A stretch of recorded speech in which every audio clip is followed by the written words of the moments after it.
As we have been trying to faithfully study through the book of Matthew, the Gospel of Matthew, as he has laid out for us in his particular account, the understanding of Christ as King and the fact that Christ is the King of a kingdom unlike any other kingdom. And that detail has been sort of the thing we've had to hold on to all the way through, as Christ has operated in a manner that didn't line up exactly with what everybody would have hoped or expected in that day and time. It was hard for the people of his day to understand what he was really accomplishing. What was this kingdom and why was it functioning the way that it was? He didn't appear to be a man who had great power yet, but he was laying out for them the realities of the kingdom of heaven, which is primarily and currently a kingdom that resides in the hearts and in the lives of those who have come to faith in Jesus Christ, those who have been transformed by the power of the gospel. And the kingdom of heaven lives inside of us. And now, in the world that we live in now, we have what we sort of see as what appears to be the kingdom of heaven, but only Christ really knows who's truly his citizen in the kingdom. There are some who have quite obviously made it known that they don't want any part of his kingdom, and that's not necessarily the hard part to sort out, but the more difficult thing to sort out can be those who would claim to be a citizen of the kingdom of heaven, who would claim to be part of God's kingdom, but who have been found, according to the measures of Christ, to not be true. And as Christ is walking them through the preview of what to expect in the days to come, he has answered for them a hard question about what will it look like when you come to power and glory. Again, they thought when he came to power and glory was getting ready to happen any day now. They couldn't quite grasp that it would be at least 2,000 years. And so we still await and we eagerly anticipate the coming of our King to establish his earthly kingdom. But when he answered that question, he laid out for them what it's going to look like, what the conditions of the world and what the attitudes of the people are going to be like. But they also asked him when. And he almost, you might say, dismissed that question because he didn't answer it first. That was the first thing they said. And he instead told them, well, here's what the world's going to look like, and here's how people are going to function when I get ready to come back, and here's how it's going to build up, and people will be able to know that I'm about to return based on these conditions.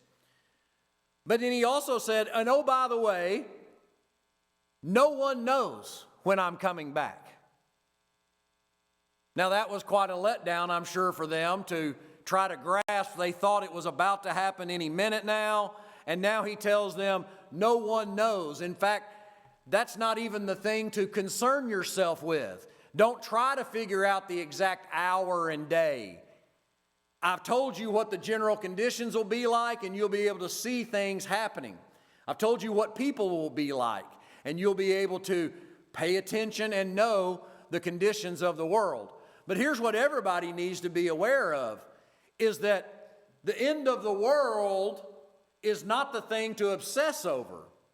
Because the reality is that the end of your world could happen today. And it wouldn't mean that Christ came back to earth. We all face the reality of being mortal and the fact that we don't know when our last breath will occur. And so what you get from Christ is an expression of a need for you to be alert and to be ready and to be faithful. Whether Christ comes to you and brings your life to an end here on this earth, or whether it's part of the events of Christ's final return to earth, it makes no difference. The point is that each one should be alert, ready, and in the meantime, be faithful.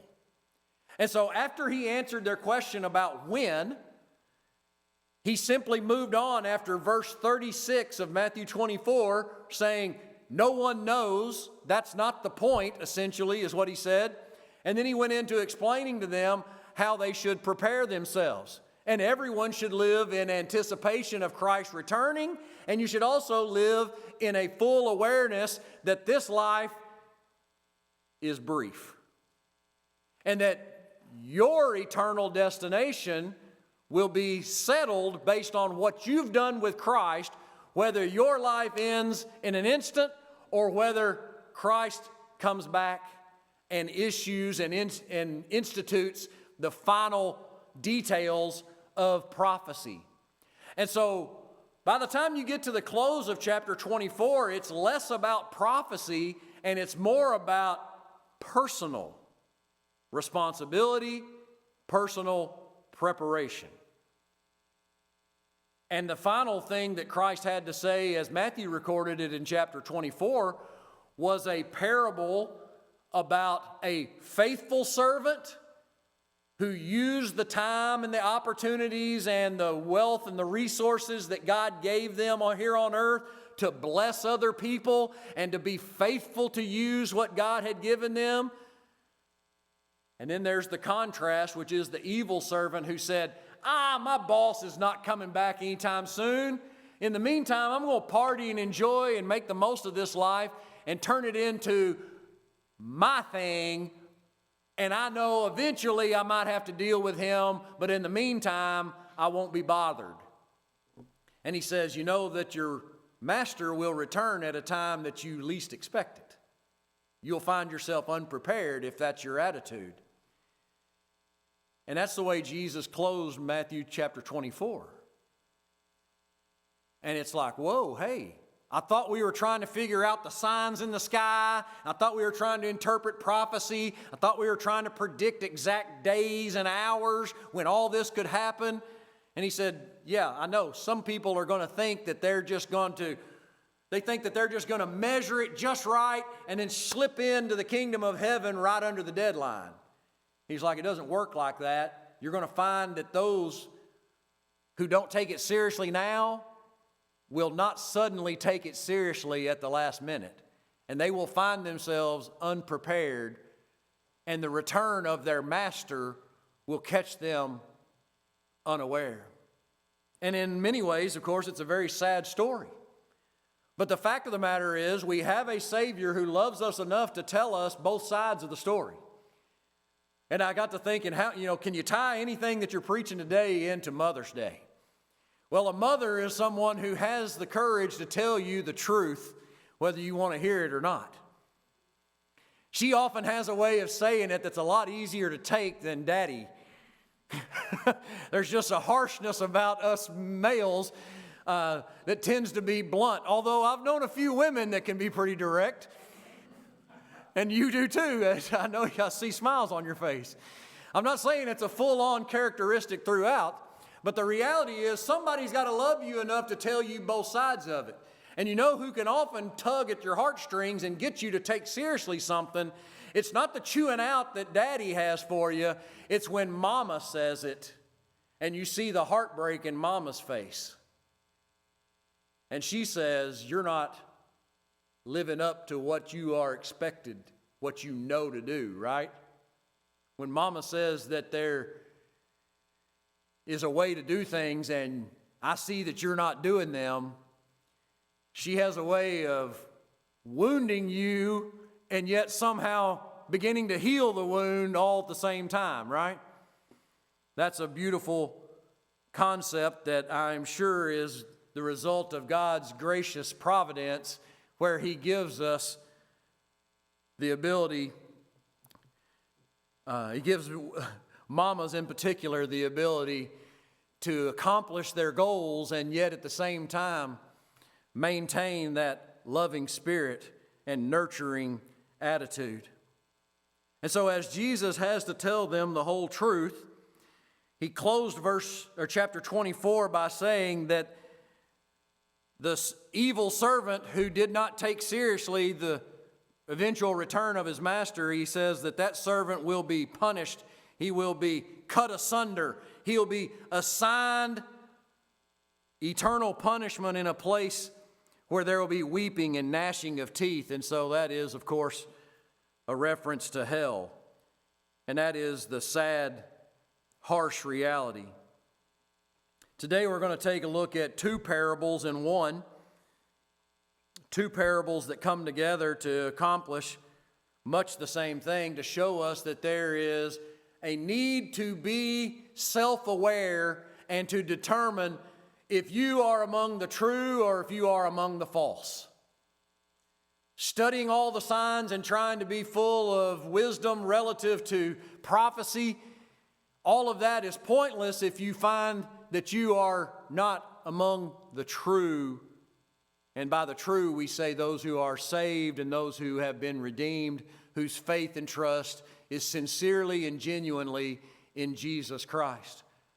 The fact of the matter is, Christ is going to lay out for us that there are many who wear the costume of Christianity. They stand under the umbrella, if you will, or under the tent of Christianity because they love what it represents potentially for them, but they will be recognized by the master someday as having been false. They weren't truly his. They only appeared to be. The visible kingdom of God, those who are happy to softly associate with Christianity. It's been true of humanity all the way throughout. It's not a current phenomenon that's just now true in American culture. Christ will describe that this is the attitude and this is the approach of mankind throughout.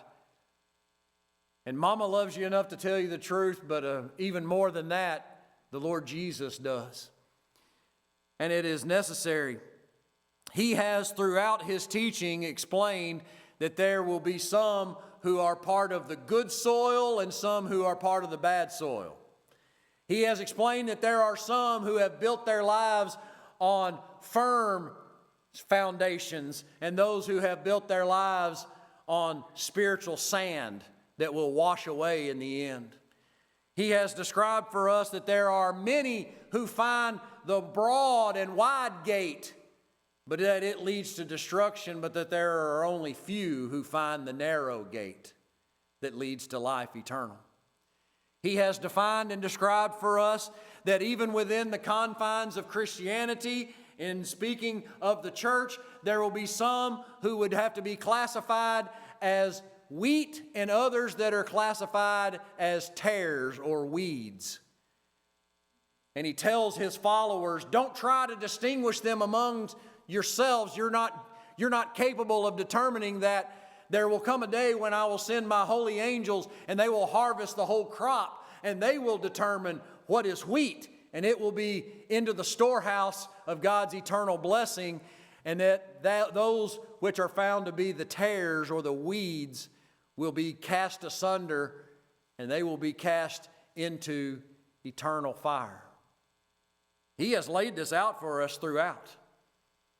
It should come as no surprise then that as he tries to drive home the point of his sermon here on the Mount of Olives is not for your obsession over signs and wonders and prophecy and being able to explain that in full depth and detail. The issue at hand is, are you prepared? Are you paying attention? Have you made preparations? And then have you maintained your faithfulness to Christ? Two parables here we're going to read. Two things to consider. One of them is going to say, while you wait for Christ to return, you ought to be watching. You ought to be watching very closely. You ought to be alert. You ought to be able to send the warning signals to those who aren't ready. And so one of our duties as Christians is to remain watchful. And in line with that, you must be prepared and you must help others so that they be prepared. And then we're also going to see that while we are here, it can't just be a matter of sitting and watching and waiting. We must work. We must work. That is what a faithful, legitimate follower of Christ will do. A faithful, legitimate follower of Christ will not work to earn their salvation because they can't. They will work to demonstrate the salvation that has come into their life. And they will use what God has given them because they understand it is a great blessing, and with that great blessing comes a great duty and responsibility. And so we will see that these two realities are laid out for us. And the sadness is that there are some that are true and some who are false. Now, don't try to read too much into the percentages here, okay? Because in one of these parables, we're going to find that 50% of them turn out to be false. You say, oh, is half the people who call themselves Christians false? I don't know. Because in the next parable that we'll read, 1 out of 3 it turns out to be false. So again, don't read too much into the percentages here, but just understand there is a percentage, and it is a significant number, who claim Christian status, who claim Christ in some generic manner, but who, according to Christ, will be found out in the end to have been false. It need not be that way for any of you today. So if you'll go with me to Matthew chapter 25. We're going to read straight through 2 parables in a row. It's 30 verses, and you're like, oh Lord, we're not going to make dinner. I love a good challenge, right? So I've set it all up so that I don't have to go and dig through every one of these verses for an hour. We'll get through it. But just follow along in reading with me the 2 parables back to back here. Matthew 25, verse 1, then the kingdom of heaven will be like 10 bridesmaids who took their lamps and went to meet the bridegroom. 5 of them were foolish, and 5 were wise. The 5 who were foolish didn't take enough olive oil for their lamps, but the other 5 were wise enough to take along extra oil. When the bridegroom was delayed, they all became drowsy and fell asleep. At midnight, they were roused by the shout, look, the bridegroom is coming. Come out and meet him. All the bridesmaids got up and prepared their lamps. Then the 5 foolish ones asked the others, please give us some of your oil because our lamps are going out. But the others replied, we don't have enough for all of us. Go to a shop and buy some for yourselves. But while they were gone to buy oil, the bridegroom came. Then those who were ready went in with him to the marriage feast, and the door was locked. Later, when the other 5 bridesmaids returned, they stood outside calling, Lord, Lord, open the door for us. But he called back, believe me, I don't know you. So you too must keep watch, for you do not know the day or hour of my return. And now a second parable. Verse 14, again, or in the same manner, the kingdom of heaven can be illustrated by the story of a man going on a long trip. He called together his servants and entrusted his money to them while he was gone. He gave 5 bags of silver to one, 2 bags of silver to another, and 1 bag of silver to the last, dividing it in proportion to their abilities. He then left on his trip. The servant who received the 5 bags of silver began to invest the money and earned 5 more. The servant with 2 bags of silver also went to work and earned 2 more. But the servant who received the 1 bag of silver dug a hole in the ground and hid the master's money. After a long time, their master returned from his trip and called them to give an account of how they had used his money. The servant to whom he had entrusted the 5 bags of silver came forward with 5 more and said, Master, you gave me 5 bags of silver to invest, and I have earned 5 more. The master was full of praise. Well done, my good and faithful servant. You have been faithful in handling this small amount, so now I will give you many more responsibilities. Let's celebrate together. The servant who had received the 2 bags of silver came forward and said, Master, you gave me 2 bags of silver to invest, and I have earned 2 more. The master said, Well done, my good and faithful servant. You have been faithful in handling this small amount, so now I will give you many more responsibilities. Let's celebrate together. Then the servant with the 1 bag of silver came and said, Master, I knew you were a harsh man, harvesting crops that you didn't plant and gathering crops you didn't cultivate. I was afraid that I would lose your money, so I hid it in the earth. Look, here is your money back. But the master replied, You wicked and lazy servant. If you knew I harvested crops I didn't plant and gathered crops I didn't cultivate, why didn't you deposit my money in the bank? At least I could have gotten some interest on it. Then he ordered, Take the money from this servant and give it to the one with the 10 bags of silver. To those who use well what they are given, even more will be given, and they will have an abundance. But from those who do nothing, even what little they have will be taken away. Now throw this useless servant into outer darkness, where there will be weeping and gnashing of teeth.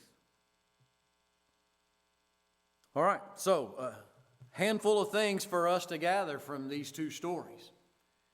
As Christ has laid out for them the reality of, you don't know when I'm coming back, which is the same way of saying, you don't know when this life as you are living it will end. Okay? That is undeniable. Everyone lives with that reality. And because that's the case, he is calling us to greater awareness. You must be understanding of the realities of eternity. You cannot be trapped in a mindset that only functions in the here and now. There must be an awareness of eternity. And there must be an awareness of the fact that everything you possess, including the life and breath that you have, has been granted to you from God for an indefinite period of time only known by God Himself, right? Life is fragile. And yet life and its opportunities and its possibilities and its privileges are for us to use properly. And so Christ lays out for us what a proper use is. First of all, a proper use of life is one that watches and anticipates the return of our Master, who knows a life that watches and anticipates eternity. I know that either Christ is coming back to take me out, or I'm going to die and go to be in His presence and have to stand before Him. I must be aware of that, and that must inform the way I live my life now. And so he uses the story of a typical Jewish wedding celebration. Okay? And the typical Jewish celebration is a little different than ours. Ours might have 3 parts where we say engagement, and there's this indefinite period of time of engagement, and then there's the wedding, and then there's the reception, which you tack on to the wedding, and you cram it all in together at the same time. The Jewish people didn't do it that way. They had an engagement, which is what the 2 dads got together and decided, my daughter and your son will be married someday. And then at an appropriate time, they had the betrothal period, okay? You've always heard that Mary was betrothed to Joseph. Okay, the betrothal period was essentially as binding to them as our wedding ceremony is. And that was when they came together and announced that they are now officially bonded together, and it's time now for a period of time for the husband to go get ready a house, a life. He's got to prove that he's going to take care of his family. He's going to make arrangements to have a place. He's bound to her. He's married to her, but they can't consummate the wedding yet, the marriage yet. So he's working hard to get it built, and he knows eventually they're going to have a celebration. And it's a community thing. And they always started it at night so that they could parade through town with their lamps lit, and everybody in town would be off from work and be able to see it and join in the celebration. They literally had a parade from the bride's house back to the groom's place where they would begin the ceremony, or the celebration, you might say. And it was usually a 7-day celebration. You think the wedding that you planned wore you out. So the kingdom of heaven will be like 10 bridesmaids that were selected to be part of the wedding party. And they were responsible for having a lamp that they would light, and they didn't know exactly when they would be on call. They had to be on call and wait for the arrival of the bridegroom. And so they were to be prepared. They didn't know how long it would be. And evidently half of these ladies made no preparations whatsoever. They just lived in the moment.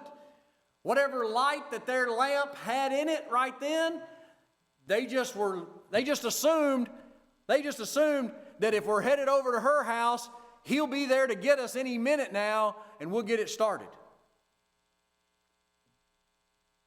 And so they lived under the assumption that today was the only thing I needed to prepare for. No thought for the fact that it might drag over into tomorrow. Again, no thought about the perspective of eternity, right? Make the connection here. And so 5 of them proved to be foolish. They're illegitimate. They're not truly, they are like representatives of today's church who say they are Christians but are found out to not be Christians. In the final analysis provided by our Savior, they didn't make the proper preparations. They didn't do what it took to prepare. They wanted to be part of it. They wanted to be part of the celebration, but they didn't make the proper arrangements. And there were some who did. They evidently packed some extra oil with them with the idea that this might take a while and I might have to relight my lamp, okay? And it would require additional oil for it to keep burning. They were prepared. They looked into the future, and they understood that I've got to make preparations. Here on a spiritual scene, we're thinking about someone who sees that there's more to this life than just this set of years. There is eternity to be considered. And so the question is, have you truly and sincerely made the proper preparations? When they found out in verse 5 that the bridegroom didn't come when they expected it, turns out that the enthusiasm and the preparation that they did make had already fizzled out. Everybody got tired and fell asleep. There's nothing wrong with falling asleep. All of them fell asleep, the foolish and the wise. We're not pointing out that they did something wrong here by getting tired. I mean, it drug on to midnight. They got tired. Nothing wrong with that. The point is, have you prepared before? Because see, this is parallel in verse 5. Get drowsy and fall asleep. Some of us are going to pass away before the return of Christ. Are you prepared before you fall asleep? Are you prepared before? Because the reality is, when they woke up, when they were awakened by the shouts in verse 6, that, hey, he's on his way, he left his house, who knows how long it takes him to get to her house to gather up the wedding party, but the word is out, he's on his way. Guess what? It's too late to make preparations then. The same thing's true if you don't consider the reality of this life will come to an end. And when this life ends, and you don't know when that'll be, there's no time to make a preparation afterwards. And so they were startled at midnight and unprepared. Oh, he's on his way. Okay, good. Let's jump up and get our lamps ready. And that's what happens in verse 7. And they realize, hey, wait a minute. My lamp doesn't have oil. It's not going to last. And so the 5 foolish ones looked to the other 5 and said, hey, give us some of your extra, please. Can your preparations cover me? And again, here's the truth. They're not being cruel. They're not being selfish. They're not being rude. They're not being unchristlike. When they answer them in verse number 9, we don't have enough for all of us. They're not being ungrateful or unkind. The fact is, one person's personal preparation cannot cover somebody else's lack of preparation.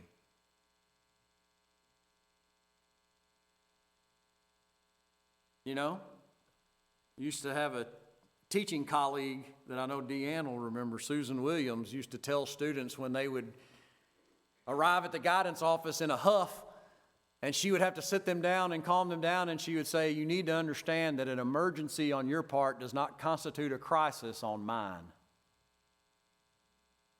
Yeah. You can't transfer your emergency onto me and force me into crisis mode, right? Okay, well, in the same way here, the emergency of unpreparedness, the reality of the one who is not a Christian, cannot thrust upon another Christian and say, make me a Christian. It can't be transferred. Everyone has to take personal responsibility. And so they're not being heartless when they say, you'll just have to go and get prepared yourself. Well, the truth was they didn't have enough time to get prepared. Because as they went out to try to find oil at that night, at that hour of the night, no 24-hour convenience stores, who knows where they would have had to try to go to find any? While they were gone, in verse 10, the bridegroom came. And when the bridegroom came, there was no waiting around for anybody else to get back. They just took the 5 that were ready to go with them, and they headed out back through the town over to the groom's house for the ongoing celebration. And when they got there for the marriage feast, which would begin at any point in the middle of the night, they locked the door, and that was it. There's no more getting in. And so it's not hard to understand. It's very much like the closing of the door of the ark. When the water started to get up to the people's knees and hips, they were banging undoubtedly to get in with Noah, and the door was locked, and that's it. It's too late. And that's the way it'll be with those who do not take seriously their preparation with Christ. And in the other parable, very simply put, you must not only be alert and watching, but you must also be willing to be a faithful worker in the meantime. This parable, beginning in verse 14, the story of a man going away, it's like Christ going away. Christ has granted to each one of us a certain amount of gospel privilege. Not everybody has heard the gospel as much. Not everybody's heard it explained as much. But everybody is still responsible. Everybody is still personally responsible. And so some on a scale, if Christ was using a scale of 1 to 5, he said some have been given all the way up to a 5. They've got riches. They have been proportioned out to them. They have all sorts of access to the truth of the gospel. They understand it. They are responsible. And we saw that the man with 5 bags of silver immediately went to work. He went to work with what he had been given, and he was able to graciously present his master 5 more. So he returned it 100%. When there was one who rated on a scale of 2 on proportion, he didn't have as much access. He didn't have as much privilege. He was not as talented. He was not as gifted, whatever. But he had a 2, and he used the 2. He was a 2 on a scale to 5, and he still used it, and he, by the grace of God, by employing what he had, was able to double what he had, a 100% return by him as well. And so you see that the master was pleased equally with both of them. He had the same exact commendation for both of them when it was over. The award ceremony was not, here's a gold medal for you and a silver for you. No, they both got equal blessing by the master. Why? Because he didn't expect the one with 2 to turn that into 10. Evidently. The point is, use what you have, whatever it is. And you say, well, the one who just had 1, he's the most sympathetic figure out there, right? I mean, he had the least amount of gospel access probably in his life, right? He probably didn't hear it as much. He probably had a harder life growing up. He probably didn't have the right influences around him. He, by all indications, would be a more sympathetic figure, right? We would look at it and go, man, out of the 3 guys, he gave away 5 and 2 and 1. There were 8 bags, and he only got 1. And so we might easily look at him and have some sympathy for him, right? He seems like one that maybe truly is a victim, right? I mean, he's a victim of circumstance. He didn't get the good end of the deal. He got a lesser deal. Man, it's kind of understandable that he would be shy and nervous and scared, right? And so all he could think to do, instead of putting it to work to see if he could grow that 1 and grow 1 more to go with it, he spent his time digging a hole in the ground. And what you find is that's not a good use of your time, is it? Digging a hole in the ground, trying to play it safe. Because what we find is that he's not truly a servant. He's servant in name only in this story, but he's not a true servant. He's a false servant. And how do we know that? Well, there's a variety of reasons. But I'll just simply say this. First of all he did was dig a hole and put it in the ground, right?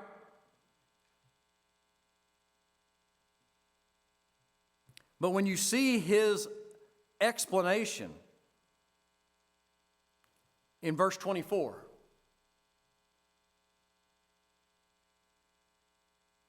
he's not a true servant because he doesn't even know who his master is.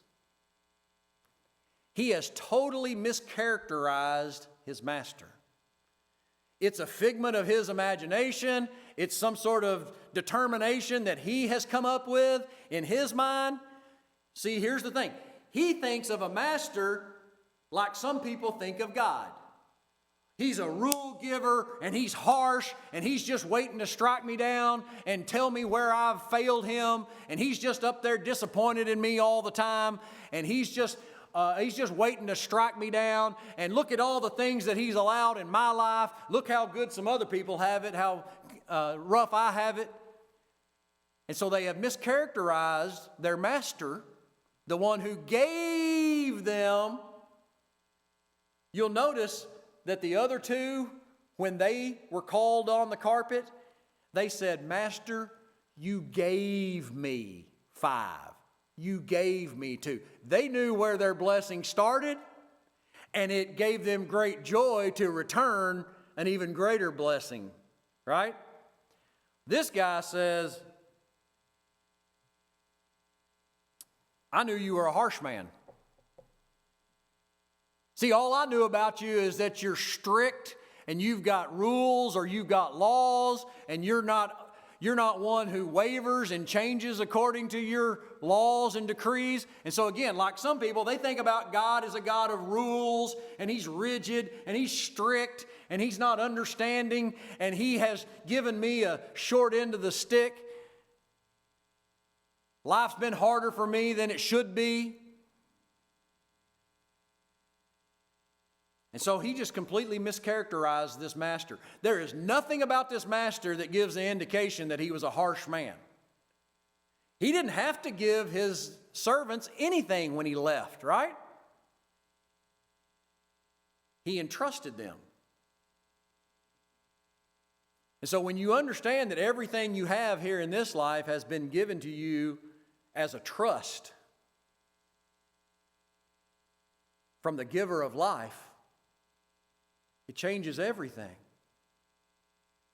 But if you misunderstand who He is, if you fail to recognize Him for who He is, you could fall victim to this same approach that this man had.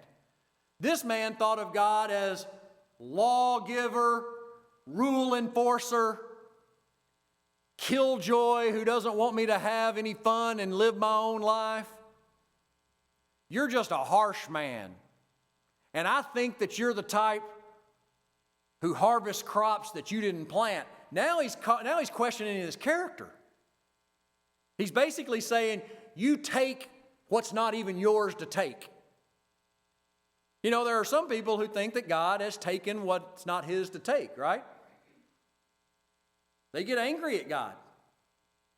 They see injustices out here, and they see things that don't work out, things that are unfair according to our scale, and we're quick to question God's character in some cases. He questions His character. I think you're harsh and unrelenting. I think you harvest crops you didn't plant. I think you go out and gather crops you didn't cultivate. He's saying, you're basically an indecent, immoral man. You use your power to accomplish things, and I don't think you can be trusted. And because I couldn't trust you, verse 25, I was afraid I would lose your money if I tried to invest it or accomplish something with it. So instead, I just hid it in the ground.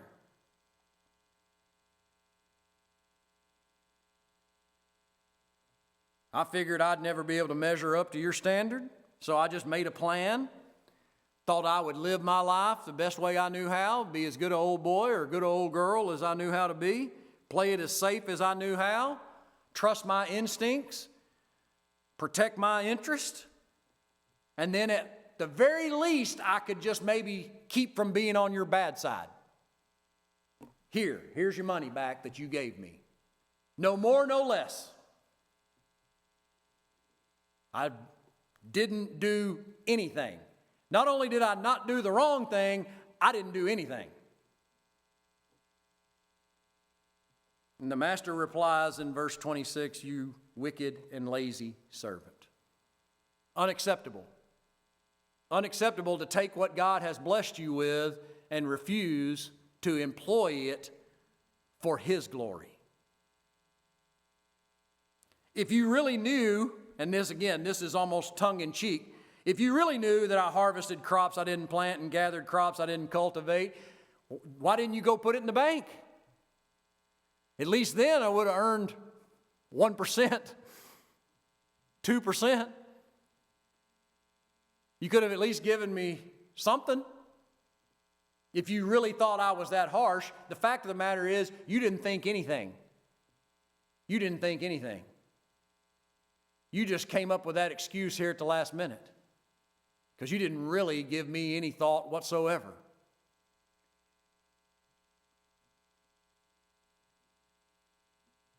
You're not a victim here. You chose this.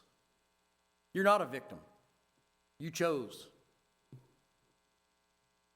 And Jesus is exposing in telling this story, he's exposing those who are false. In fact, he says the master is going to take that blessing and that duty and that responsibility that was available to that third servant, and he's going to give it to the first one and just increase his duties and responsibilities and privileges even more.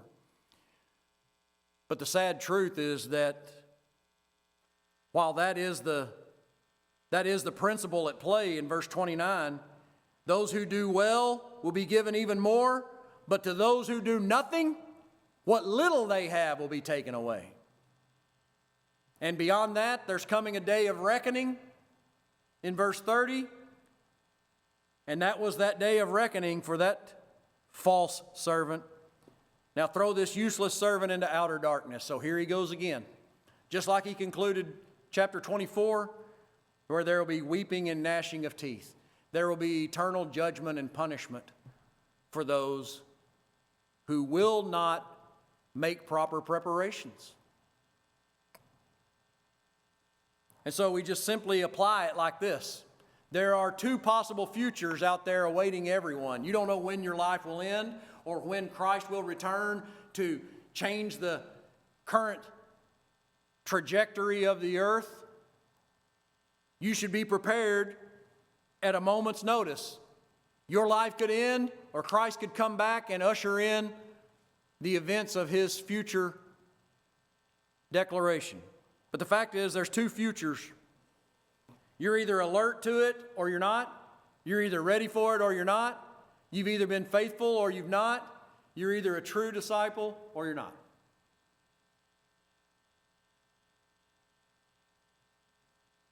Yes, even inside those who would claim the church, Christ has told us over and over and over again that there are some who are true and some who are false. My prayer is that each one of you would know and prove to be true in your devotion to Christ. Let's pray. Father, we thank you for your word. We pray, Lord, that you would grant to each one of us the courage to respond to the truth of your word appropriately. Whatever it is for us individually, give us the courage and the faith to respond as we ought to your truth revealed to us each day. In Christ's name we ask it.